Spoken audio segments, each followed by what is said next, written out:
My old school, if you're not good at one thing and they're doing that one thing, you're either not going to learn because it's too advanced, or you're not going to learn because you're past that. But with this, you're going to learn either way because you can choose how and like what you're going to learn. So I like this school more than my old school. Is this where you want your grades to be at the end of the year? I was hoping they would be higher. How much higher do you think?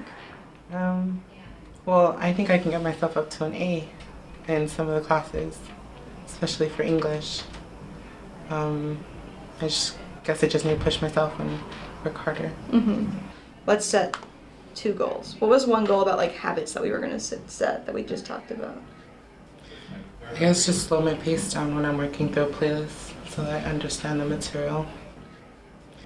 Seeing students become greater self-advocates is just huge for them going forward beyond high school. Getting kids to recognize when they have a need and when they need help with that and to seek it out themselves can only be great.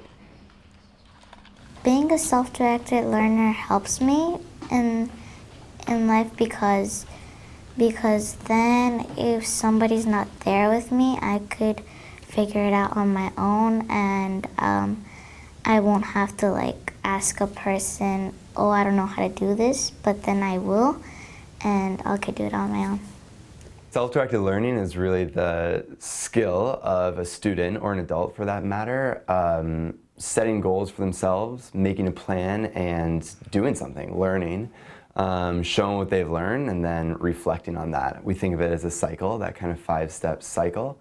And so when we say self-directed learning, we really mean engaging in that cycle, engaging in learning that where you're deciding what the next step is, you're deciding the plan, but you're doing that very consciously. You're reflecting every step and sort of adjusting the course as necessary as you go through that process. Being able to be productive, not just when someone says, here's what you need to do and here are the steps, but instead when someone says, here's a problem that we need to fix, here's a dilemma that we need to grapple with. I want my students to be able to look at that problem or look at that dilemma and fix it and solve it and address that issue, and not just follow the steps that their boss or professor is going to tell them in the future.